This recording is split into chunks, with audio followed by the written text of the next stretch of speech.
Welcome, families, to another episode of Thriving Special Families. I'm your host, Crystal Sanford, and I'm so excited to have you here today with our topic, which is becoming your child's best advocate. Wouldn't it be awesome if you knew some of those secret tips that would help you in supporting your child with special needs? Wouldn't it be awesome to hear from experts who are supporting families in that field? Well, this is the episode for you. So happy to have my guest today, Robin Driver. Hi, Robin. Hi, thanks for having me. Thank you. Thanks for being here. Parents, if you are listening to our podcast, welcome to the Thriving Special Family Show. We offer insight, humor, and hope for your special needs parenting journey. If you're joining us live, then welcome as well. Feel free to leave your questions or comments in the comment section, and we'll do our best to answer those as we go along today. Lastly, always remember that the information that is shared is for your informational purposes only.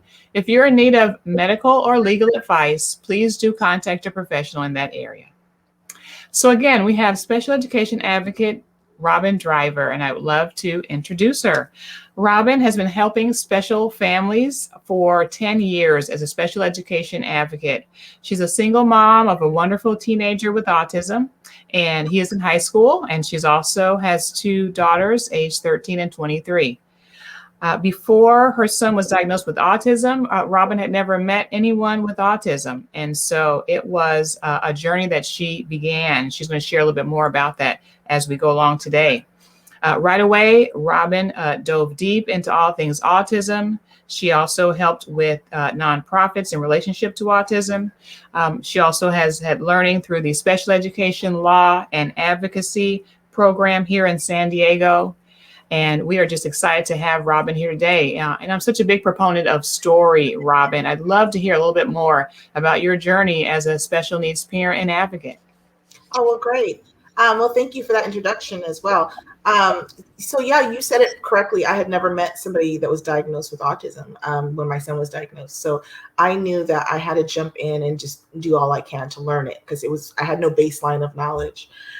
So my son's condition at that time being diagnosed, he was 2.5 and nonverbal and very quite severe with behavior. And, I'd say he screamed 80% of the time. I mean, he really was unhappy because he didn't have the language to be able to say what he needed. My gut told me that when I first put him in special education preschool, that it wasn't the right fit, but I had nothing to qualify that. I just knew, I was thinking, how are you going to learn to speak when you are with all these models that don't speak? And, I've got to stop you there because that is such an important thing. I think that there's so many parents out there who feel the same way. And it's such a challenge because, we want our kids to learn. We recognize that they have specific challenges and they're going to need some special supports. But at the same time, if they don't have those good language models, those good role models, how will they thrive? So, you find that same challenge, I can imagine. Yes, and you're spot on. And what I found, not only with not having the models, I found that my son was learning other autism stems and behaviors that he didn't have. And now in the field, 10 years later, I hear this all the time. At the time, I was like, oh, this is only happening to me, but it's everywhere, right? So yeah, my son was coming home, licking his hand. That was some other kid's stem. He was flapping. He didn't flap before. So there was a lot of things he was coming home with, and it wasn't better. It was worse. So I just knew it was wrong. But again, no way to qualify that. You have the degrees. Everyone at the IEP team has the degrees. What am I going to say? So thankfully, in my journey of going to all these conferences, I found advocacy. I found Tim Adams was the first one. He did a special law day talk. It was 8 hours, and it was wonderful because I'm just absorbing all this information and I'm feeling empowered. I'm going, oh my gosh, my son has all these rights I didn't know about. And also finding out that a lot of the things that the district had told me were unlawful. And that part was very empowering for me because at these seminars, it taught how to change it up. At these seminars, I learned that when they're doing something unlawful, there's a repercussion for that. It's called a denial of FAPE, free appropriate public education, which we'll get into later.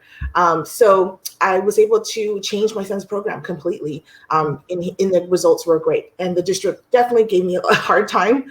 The district that we were in said that in 2010, my preschool son was the very first kid with autism to ever go to the state preschool in that district. And I thought that's awful. Because I'm thinking, this is your first time doing inclusion in 2010. Yeah, that doesn't feel great.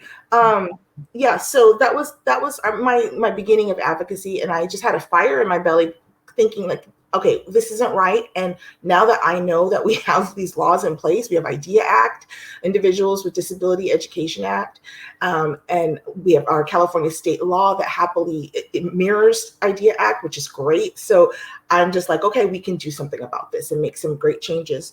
And so my son ended up going to state preschool. He ended up going with an ABA therapist as a one-on-one aide, because the district lied to me and said that, we can only do mainstreaming if the teacher can spare an aide. I really want to tell parents that's not true. No. Say that loud. Yeah, it's not true. You're told this a lot, right? And so when I learned about FAPE and about free appropriate public education, and how that there's no dollar sign above it, and you cannot say, districts can never say we don't have the resources and we don't have the money for it. So basically, by doing what they were essentially doing that, and I was able to take that and use it and go, okay, well, since you don't have staff, it's your responsibility as the LEA, as the that you have to be able to provide this. So when districts don't have speech, or when they don't have an occupational therapist, they have to outsource. Yeah. They have to find a way to provide it. So I was able to do that and get my son in general education, and he did great. And immediately, the modeling with the ABA therapist was a great combination of things. Awesome. That's awesome. That's so great to hear that example. Yeah, it was great. It was great. But of course, the lots of unlawful comments. And so I want to share that. I'll share that a little bit later, but really you can turn lemons into lemonade. That's kind of what I call it, because my son has gotten probably the most services because of district failures. So I just love for parents to know and recognize when a district failure happens. And again, we'll get on that later, but because we can turn these failures into something great. We can get compensatory education for our kids. We can get more things for our children. I didn't know that at the time, but that was where my journey was headed. Wow, that's great. It just makes me think about several of the cases I'm working with even now, as I serve families as well as an advocate. And let's dive in, because there's so much to talk about. So what are the common types of cases that you are supporting families with when it comes to special education advocacy? I get a big range, but so I get a lot of parents that just are feeling that their placement is not right. A lot of parents come in, they want goal revisions. They're like, hey, these are rollover goals. I'm noticing that my kid is having the same OT goal for 3 years, and it's not moving. How often do we see that? So I get parents asking me to come and look at the assessments, and based on the assessments, find the areas of need and being able to get more services for them. So more services like speech pathology, more speech, more OT. Sometimes they don't even have OT. How many times do we find a student that doesn't even have it, and they're bouncing off the walls with sensory integration issues? And we're like, oh my gosh, how do you not have OT? So I get called for goal revisions, providing one-on-one aids. That's kind of my specialty, I guess, because I know the language of how to get a qualified aid. You just can't ask for an aid, and it took years for me to learn the right way to do that, because our children should have somebody who's qualified to meet their unique needs. So a lot of times districts don't really think about that part, but we can hammer that in, like, no, it needs to be qualified. Right. So placements, one-on-ones, service changes, and goal revisions. Those are kind of the basket. Yeah, and a lot that can go into those specific areas. That makes me think about, I teach a class once a month for families in advocacy through the regional center, and that was one of the questions that came up this weekend. It was about OT, and it was a parent who had said that their child was on the autism spectrum, and no one had ever mentioned that OT was a thing or should be a thing for a kid with autism. And after taking my class, she said, I really wish I had this class and this kind of knowledge early on for my kiddo, because it took a lot for us to even figure out what she needed and then to have to advocate for that. So Exactly. I can imagine that you really can empower families a lot with just knowledge of things that, you don't know what you don't know. Well, that's a good point, because like the districts will never tell us these are all the services that are available. Here's our menu, right? Yeah. We're never going to get the menu. So I think parents teaching other parents what that menu is, is the way to do it. I had one for my own son. He needed vision therapy. When I requested it, the teacher thought it was an eye exam. She didn't know that it's a special education teacher. I think she should have known that that was a service, but that just tells you the district doesn't provide that service. That tells you that she's not used to hearing that request. I think it's important that parents know that your teacher doesn't necessarily know all the things that are available. And so this is why you need to spend a lot of energy getting a relationship with the higher ups in the special education departments, because they know everything that's available, and they're the ones that can make the real big decision making. That's awesome. That's great. And so, families, if you're just joining us, welcome again to another episode of Thriving Special Families. Our topic today is becoming your child's best advocate. And we have our wonderful special guest today, Robin Driver. Note that our show is sponsored by Sanford Autism Consulting, where we also help you advocate for the education that your child deserves. So we have a question here, and we have a guest who watches regularly. So happy to see Peggy today. And her question is ABA one that they have to provide? Now, Peggy is located in Ohio, and you mentioned that you were able to get an ABA provider as your child's one-on-one service provider. Is that something that they have to provide? So the way I see it is that we need the proof of burden. I should say, let me start with that. The proof of burden is always on the parents. So we have to know that before answering this question, because we have to be able to prove that what they offered is not appropriate for our child. So parents can't just walk in and go, I want ABA for my kid. You have to do some homework on it a little bit, just being able to show that this is the modality that your child learns best in. So like a lot of times to do that, I have parents that will take a video and they'll video record their son or daughter making great progress on a task, a goal, and they'll show like, hey, look at this video. You said that my child wasn't able to sit at the table and work and do X, Y, Z. Or look at this video. Videos have been wonderfully helpful, because then you're showing the team, hey, what you just said my kid can't do, he's doing. If you're able to prove that, that helps a whole lot. So I did that. I did lots of video of my son and him working with ABA therapists, and they were getting more work out of him than the special education teacher was in the severe class.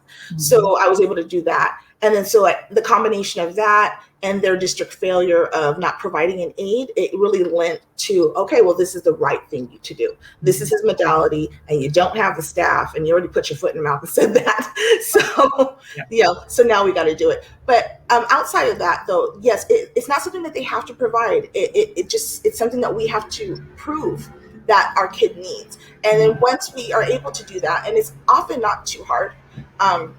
Sorry, I have an airplane going by. No worries. But yeah, so then we can show the proof of burden, show the video, we can show maybe even, ABA is all about graphs and charts. So maybe even behavioral data from the ABA company. Okay. There's so much stuff. They have so much documentation. We can show it and go, look, this is how he makes the progress. I really need a classroom that does ABA. And the way to do that is to have a BCBA come in and train the staff. That's how I've done that. So I have a BCBA come in, and sometimes it's a private agency, sometimes it's the district BCBA. It just depends on how it happens. But they can come and do a class training. And what I usually recommend is if you're going to do the big ABA training, bring all the aides in. Might as well train all the aides while you're at it. Great idea. They all need it. Our kiddos are everywhere. I can remember talking to my child also has autism. She's 10 years old. And I can remember, I think it was her second grade IEP. And I told them, I said, you guys need to get ready. These kids are coming. My daughter is only one of many, and there's going to be more and more kiddos with unique needs. And if you don't know how to handle situations, you need to find a way and learn quick, because they're more coming. So like, I love that idea. Why not train all the aides? Yeah. If you're going to do it, you already have it set up. Exactly. Bring it, invite everybody. Mm-hmm. I think it's fantastic. So there's ways to do it, but you just have to have that proof of burden. And it's not too hard to get. It really isn't, because you know your child best. Mm-hmm. So it really isn't that hard to get.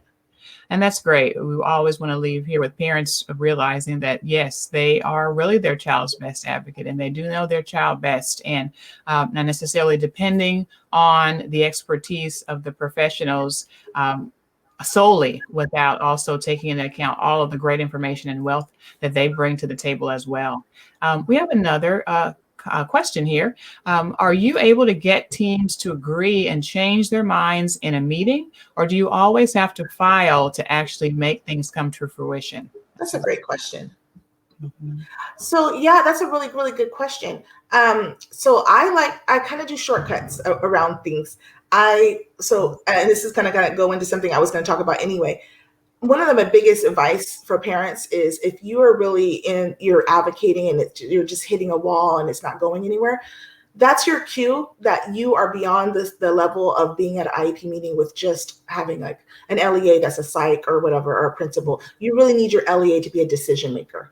So I find that for myself and for my clients, we just make so much ground, and we are able to make much more just better decisions with the team if there is a director of special education there, or an assistant director, or a program specialist, or there's all these different names. Each district has a different name of the person, or coordinator. I think there's a lot of coordinators in San Diego Unified. So in my case, our district was really small, so I was able to get the director of special education. And from the age of my son being 4 to now, I do not go to an IEP meeting without the director of special education there, because it's a waste of time. It is such a waste of time to be beating your head, asking for things and trying to convince people when there isn't a real decision maker at the table. And in my experience, when they're at the table and they hear you and they look at the paperwork and realize this is like the second IEP, she's still asking for this, they see the position you're in, they make changes for you. So that's my biggest advice is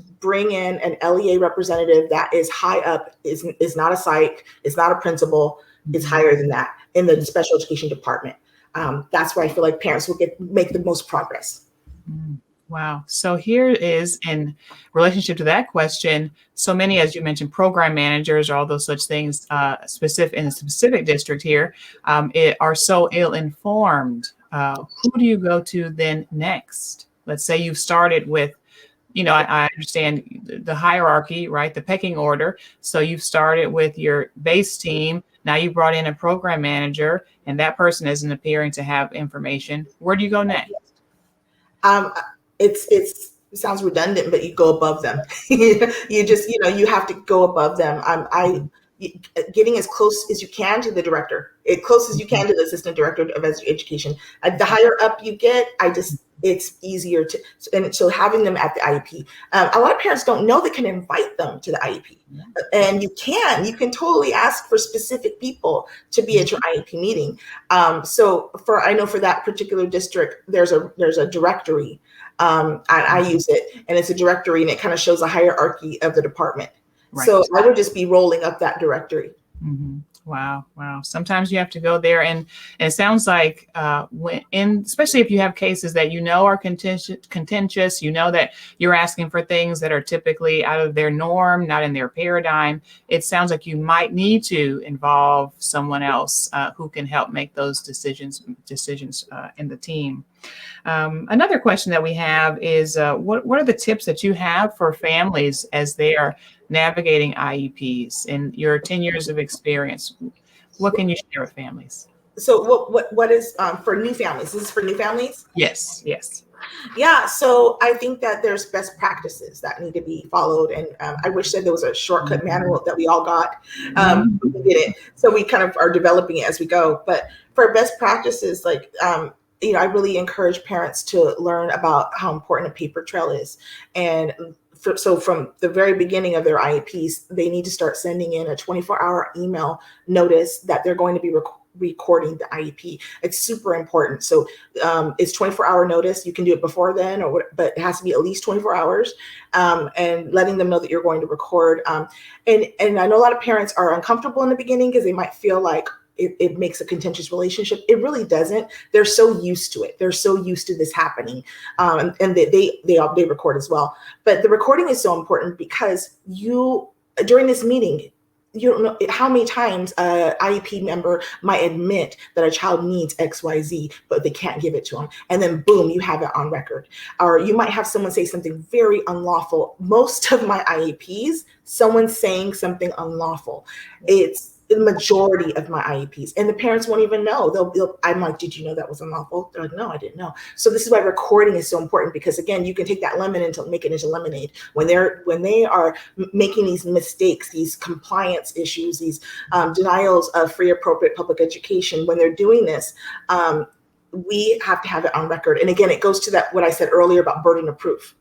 It's building up our burden of proof. So recording, number one. Note taking. A lot of districts should be taking notes. There should always be a note taker. So when I'm in an IEP meeting, I always ask who's the note taker, and I always let the note taker know. I at the end of the meeting, I'd like to review the notes. There's a couple ways of doing it. You can either have them email you the notes, and then you read it, and then you see if it's correct, if it shows everything, all of your concerns, all the comments that the IEP team members were saying. It needs to have like the really important nuts and bolts of what that conversation was like. So you can have them email it to you. But in contentious relationships, sometimes when you're in a really big issue with the district and there's like not a lot of trust, sometimes you have them spend the last 5 minutes of the IEP simply reading the notes back to you so that you can correct it on the spot and go, okay, I'm sorry. When I requested this, can you put in what the SLP said or what the OT said, or there often is times that they are agreeing with you and they don't realize it. So it's a great time. I think parents need to really be making sure those notes really show everything that happened at the IEP, all the important parts of the IEP, and then double check and make sure it's right, because it's attached to the IEP, and that's your paper trail. Another thing is about parent concerns. A lot of times that parent concerns bubble of the IEP is empty.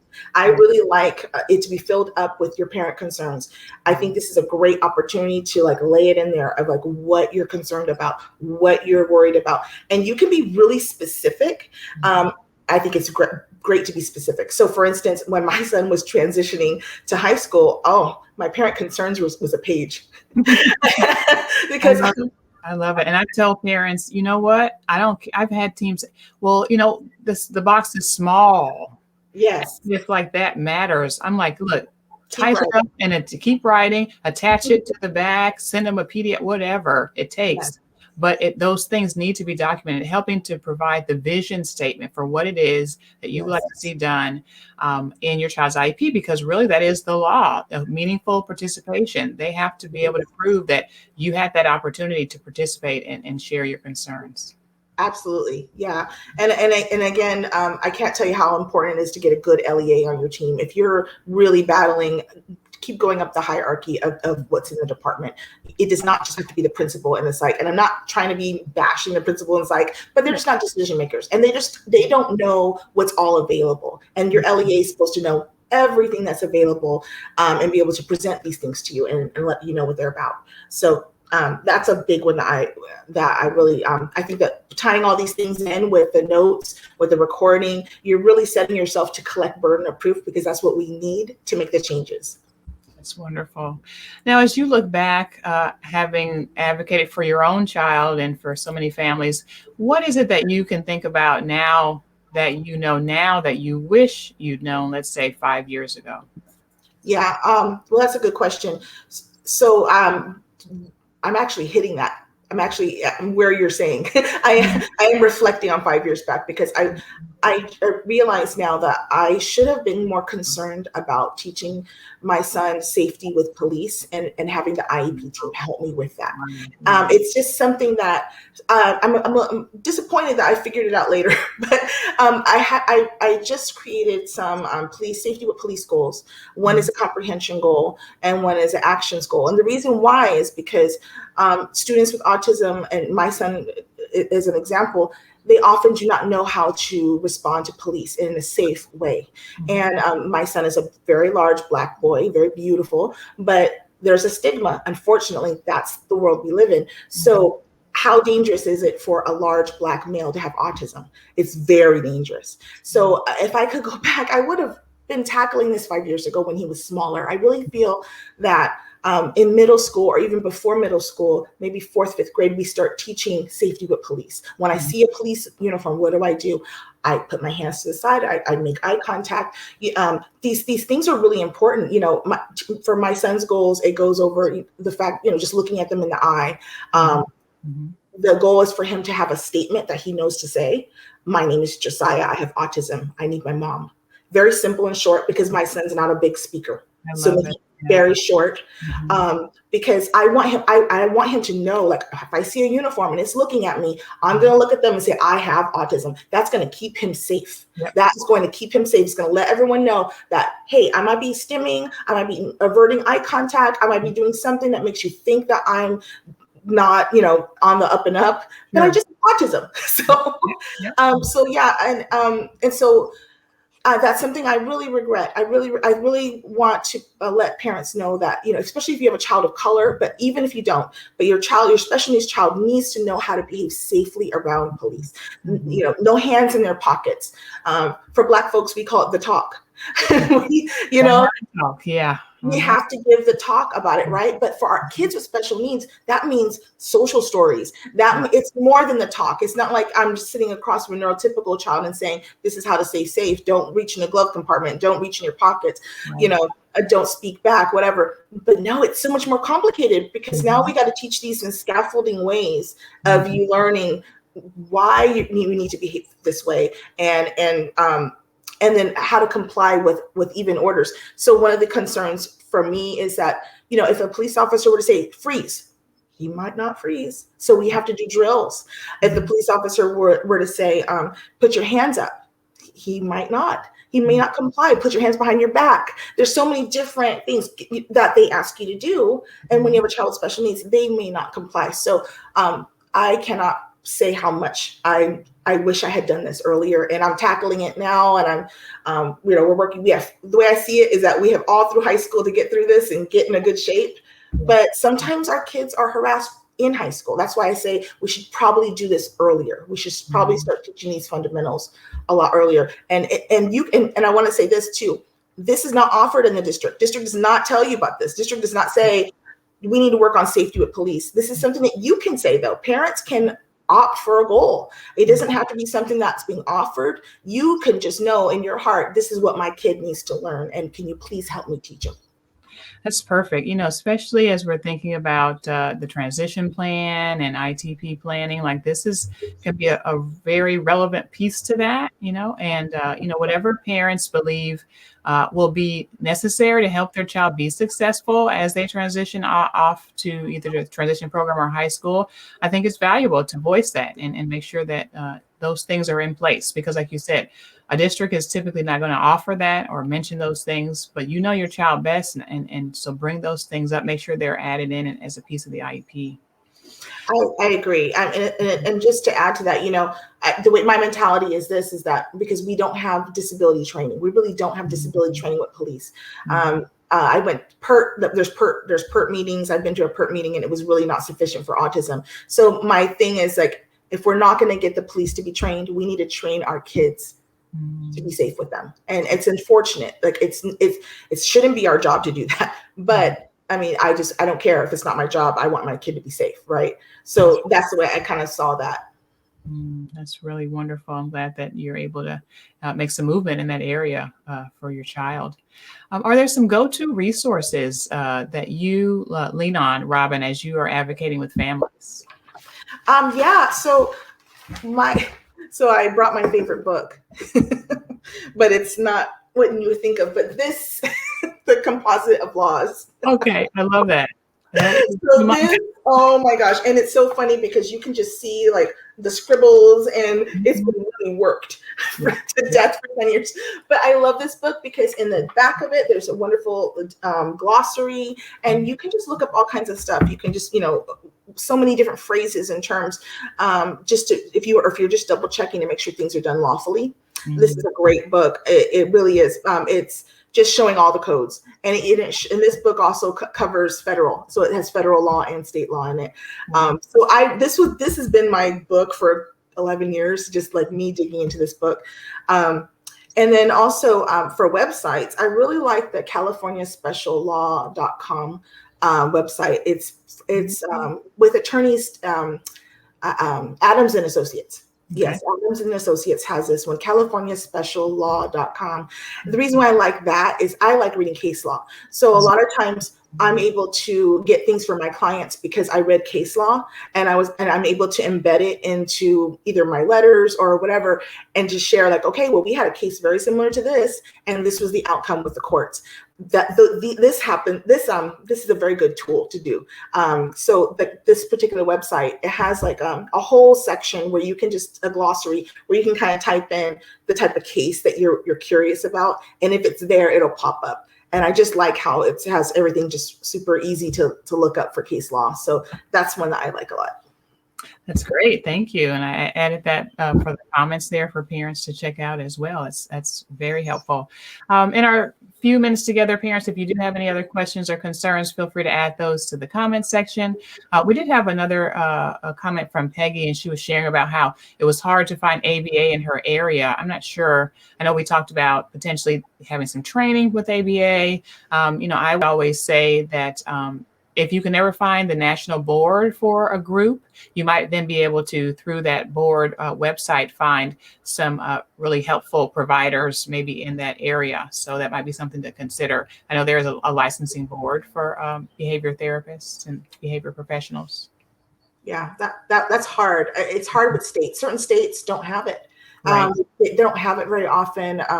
I work, so I've seen that. I also do cases in Utah, and I was able to advocate for the client to get a BCBA, but this was the first time they had ever hired a BCBA. Wow. So, sometimes you're just at the bottom of level, but you can still build it up. I would, search for behavioral BCBAs and just see how much you can do. But it's just so difficult. Unfortunately, California has a lot of ABA here. And I just know that there's such a long waiting list, and it's so thin in other states. So I'm sorry about that. Yeah. In our final moments again, do you have a success story, maybe a family that's really memorable to you that you've worked with over the past 10 years? I've been lucky to be able to help my clients and get what they want. So there's quite a few, but I'm trying to think of there was one in Huntington Beach. It was one of my first ones, and he was really severe. The kid was very severe. And I had never worked on a severe case. So this is my first one. This was about 10 years ago. And he was nonverbal, and of course, he's going to act out in behavior. But unfortunately, this was a case where it was really complicated. He had a broken wrist, and the ER doctor had told the parent, there's no way this was an accident. And it was surmised that it was from the aide. His aide had broken his wrist. It was really, really awful. So when the district pretty much conceded that this happened. And so they were ready to make changes. Like, what can we do to facilitate, they're ready to do what we wanted to do. So I was able to get a private school placement for this child that focused on language and ABA. And it was a really good win. It was really wonderful. The district did initially kind of make it difficult. I think it's because they they have to. I think they have to resist a little bit, right? Wow. But they didn't risk that. Yeah, they have to resist, right? Mm-hmm. They didn't resist that much because when they had put a barrier up and said, "Oh, we need to make these appointments, and it's going to take a while to see all these private schools," I just decided to go around their back, and me and the parent just toured all the schools on our own without the district. Mm-hmm. And then we came back to the district when we found an appropriate one, and this one can take the child. And by the time I came back with that, I thought they were going to be mad at me. But surprisingly, they were like, "Thank you for doing that. Now we can move forward." It was strange. And, it's the first time that a special education director ever hugged me. That doesn't usually happen. So after we get this kid his placement and we revised his goals and we did all this stuff, when we were getting to leave, she called me and I thought, oh, she's going to chew me out because I did go behind her back and do all those, look at those private schools without her. And she says, "No, thank you so much." And she said, "I want so much more for this kid." And she admitted to having to be held back. She admitted to that. And I just was like, wow. But that was really successful. The kid did a lot better in that placement. He started learning to use an AAC, for his augmentative communication. So that helped with getting his language out so he wouldn't be so behavioral. So it was a really good outcome for that family. Oh, that's so great. That's so great. And that is amazing. It just really makes me think, I spent 20 years working in school districts as a speech pathologist. And I can remember I have been on that side of the table as a district employee, wishing I could spend more time with that family, wishing I could, field more of their questions or share more information. But there's just a constraint as a district employee in what you can share and say. And that's why one of the impetus for me and my daughter being diagnosed with autism really was one of the things that caused me to start my practice, because I know there's things that parents don't know. They often don't have someone in their corner. And if, believe it or not, a lot of team members wish that parents did have someone, wish that someone could advocate for a parent because they know that they can't do it in that space. So exactly. Yeah. It's true. And I also know I have a lot of friends that are in the same position as you were, and they were a district employee. They also had a child with autism, so they understood what's going on. And I've heard the stories that they'll get pink slip warnings, and they're offering too many things. So the advice I give to parents is, if you have a teacher that is going to or a provider that tells you something, that gives you some down low information, please keep it down low, because they really are risking their jobs. And they obviously care so much about your child to tell you this stuff. Right. So sometimes I've had parents that wanted to go to IEP meeting, guns blazing. "She told me." No, please don't do that to that lady. Please don't. Yes. There's a different way you can go about it. And let's keep the confidentiality of our aides, of our staff members, that so many times a class aide might tell you something. Oh yeah. Please be thankful for the information, because if you do that person right, they're going to keep being in your corner, and they're going to know that they can trust you and they can keep giving you this information. So just keep their confidentiality. That's wonderful. Well, Robin, it's just been wonderful having you today. Please tell us if there's families, because there's many, many great advocates that are out there. And that's why I'm really excited to have more people in the show who can share from your space of expertise. So if there are families that would like to get in contact with you, how can they do that? They can just email me at my business email. It's rdriveradvocacy at gmail.com. So rdriveradvocacy@gmail.com. And that's the easiest way to get a hold of me. And you're right, we do have so many great advocates in California and San Diego in particular. So it's really a great thing that we have it. I know in some states they don't. Some of the states, they really have a very limited amount. So I'm excited that we're available, and I'm now venturing into working in different areas because it's sometimes not available to some states. So advocacy can go anywhere. So I'm really glad that people have a menu here in San Diego. Yeah, it's wonderful, especially with Zoom. And one of the benefits that has come out of all of this with, closures and such things is that we're having these virtual IEP meetings, and that gives us the ability even more so to advocate with families. Right, exactly. Mm-hmm. Well, it's just been a pleasure again. I'm so glad that you're able to be here with us today, Robin. Thank you so much. It was a big pleasure and big honor to be able to talk about this. Oh, great. And families, if you have more questions, again, feel free to reach out to Robin. If you have questions about your parent rights, I have a new free document about parent rights that's available, and the link will be here. You should also see it in the page that you're watching on. And again, remember, parents, you're going to be okay, and your child's going to be okay too. Thanks so much. Thank you.